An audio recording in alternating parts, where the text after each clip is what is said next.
నమస్తే SP news కి స్వాగతం.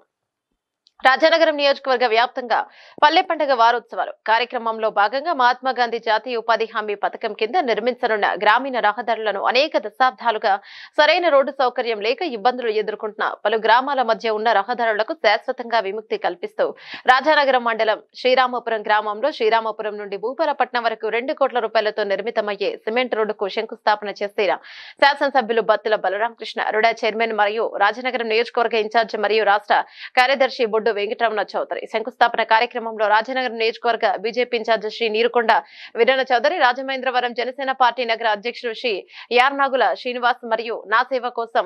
నా వంతు కమిటీ రాష్ట్ర coordinator Shrimati Battula Venkatalakshmi, MPDO, MRO, Panchayati Raj, DE, సంబంధిత అధికారులు, ఎన్డీఏ జిల్లా స్థాయి నాయకులు, మండల స్థాయి నాయకులు, గ్రామ స్థాయి నాయకులు పాల్గొన్నారు.